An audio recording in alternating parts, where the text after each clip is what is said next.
For the past 2 years, the gaming floors of Australia's casinos have had their dirty secrets and dirty money exposed. Now we take it to the top of Australia's newest casino, exposing organised crime links with one of its biggest backers. You know, you can't have businesses build up on the backs of an organised crime group and all of a sudden 100% distance yourself from that. There are now serious questions about Queensland government vetting. The revelations that I'm now seeing are appalling. I just don't understand why, regulators across the country and indeed in Queensland couldn't have found out some of these things earlier. That backer is called Chow Tai Fook Enterprises. It's part of one of Hong Kong's richest business empires, spanning jewellery, property and hotels. It also has a stake in the murky world of Macau casinos, forging close business ties with people deemed unfit for the Australian casino industry. We have to have clean owners and clean operators if we're going to have clean casinos. It's as simple as that.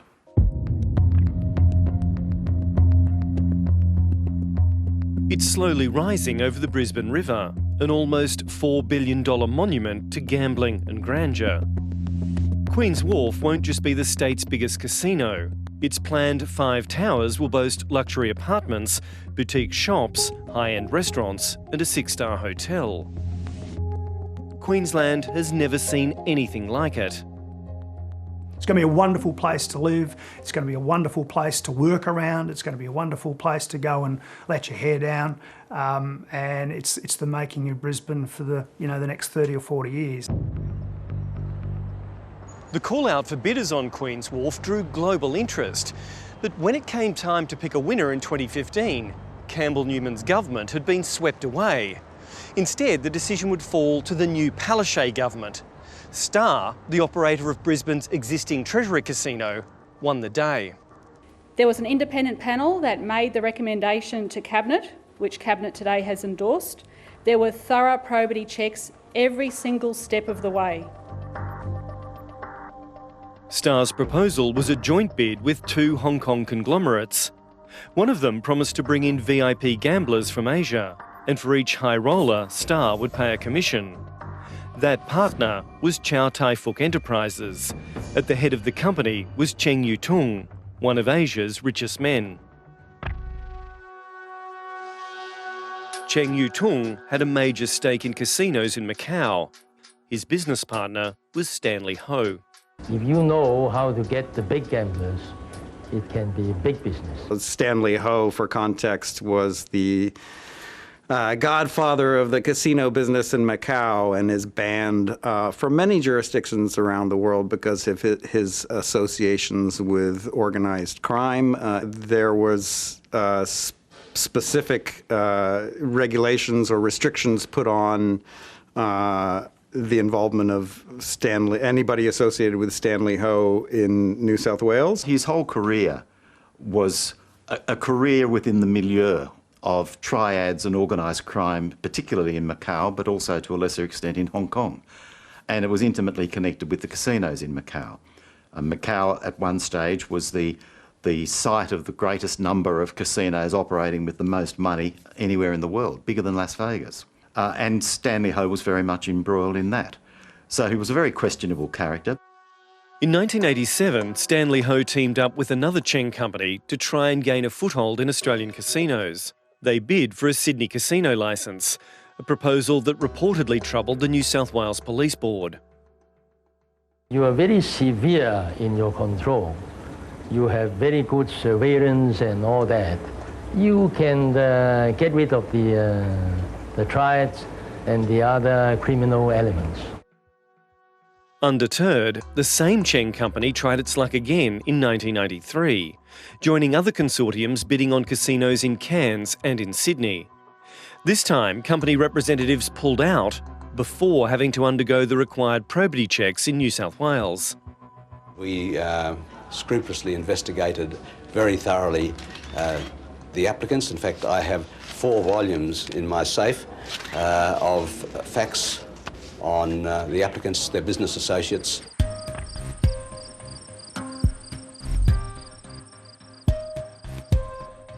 While Cheng Yu Tung was hitting roadblocks in Australia, the tycoon came across the radar of international authorities. Among them, Royal Canadian Mounted Police investigator Gary Clement, who for years was stationed in Hong Kong. There was an embassy event, and Cheng Yu Tung was introduced to me, and he looked at me, turned and walked away. Never shook my hand. He obviously knew who I was and what I was doing. In the early 1990s, Clement gathered intelligence for the Canadian government about Cheng Yu Tung and his business associations with organised crime. They definitely had a propensity that they would deal with the triads. If they have a propensity to deal with organised crime, where does that quit?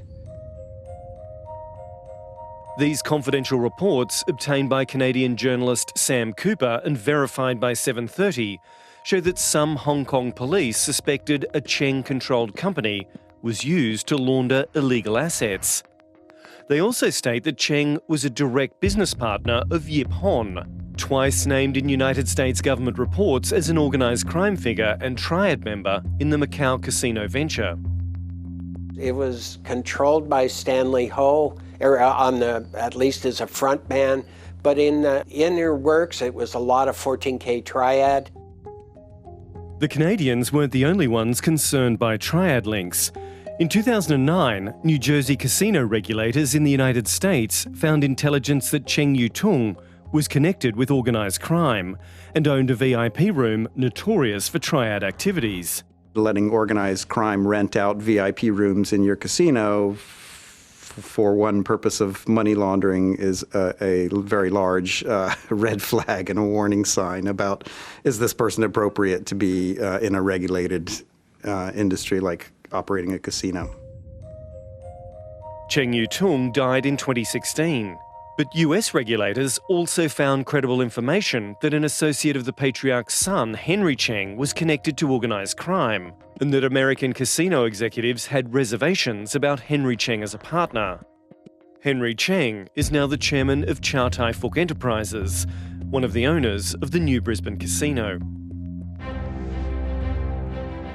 Cheng family companies continue to have dealings with a notorious VIP junket operator, Sun City. The Macau-based junket operator came under scrutiny at a public inquiry into Star's casino operations this year. Sun City clearly involves a number of criminal enterprises. That was your view at the time, was it not? It was. You were advised by law enforcement that Sun City Group is of interest to Australian law enforcement authorities in relation to suspected large-scale money laundering activities. That's correct. At one point, a company owned by Chow Tai Fook had the exclusive rights to buy Sun City. So there was a deep relationship there that should have raised major alarm bells. The Cheng family conglomerate also teamed up with Sun City in a multi-billion-dollar casino resort in Vietnam. Evidence before the New South Wales inquiry suggested the owners of the Brisbane casino were close to Sun City founder Alvin Chow, despite serious red flags. Do you see at the bottom, it states Alvin Chow, CEO of Sun City, has a direct influence with our partners CTF and FE? Yes. That's Chow Tai Fook and Far East Consortium? That's correct. Documents obtained by ABC Investigations show Chow Tai Fook, through secretive tax haven companies, stayed in business with Alvin Chow, even after Chow was arrested for alleged criminal association and money laundering. Alvin Chow is alleged to be a member of the Macau faction of the 14K Triad Society and the follower of former 14K leader Wan Kwao, known as Broken Tooth Koi. Well, that was information we'd received and put into the report, that's correct. Broken Tooth Koi has been sanctioned by the United States government for his role in organised crime, bribery and corruption, including misappropriation of state assets. He was heavily involved, from what I gather, in drug trafficking. He was heavily involved in the gambling industry. and was well recognized because of his office bearer status as a triad within the triad framework. 730 can reveal the Cheng family conglomerate is today in business with a close associate of Broken Tooth Koi. The gangster's friend and business associate of 30 years, Yong Lok Hei, is a director of a Macau jewellery business part owned by a Cheng family company. He sits on the board with Conroy Cheng, an executive director of Chow Tai Fook Enterprises, co-owner of the Brisbane casino. We know that casinos are a high risk. That's why countries have to be skeptical and make sure they do due diligence to the nth degree, because if not, I can guarantee it is going to bite them. The man appointed by the government as the probity advisor for the Brisbane casino has told 730 he knew nothing of Chow Tai Fook's criminal associations. Former Auditor General Len Scanlon said the links would have been a red flag. I think it would have been for anyone, to be honest, but quite simply, I didn't know. I'm quite prepared to say I believe the process was tainted.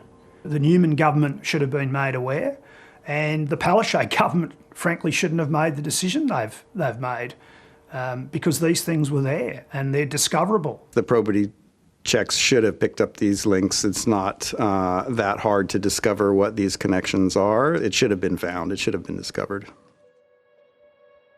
730 is not suggesting Chow Tai Fook or the Cheng family are involved in organised crime, but there are now real questions about their suitability to own a casino. Under Queensland law, casino owners must not have any business links with anyone whose integrity is in question, or anyone who has tainted financial sources. Well, this is one of the core functions of regulators, to make sure that there is a very high standard of probity, of integrity, associated with the owners and operators of casinos. We don't have many casinos in Australia. They need to be supervised very closely and very carefully to make sure that they are not venues for organised crime. Tomorrow in Queensland, another public inquiry kicks off into Star's casinos, with more allegations of money laundering and criminal infiltration expected to emerge. Former Premier Campbell Newman thinks the inquiry should also tackle issues with Brisbane's new casino owners. And I stand ready for what it's worth to to appear at such an inquiry.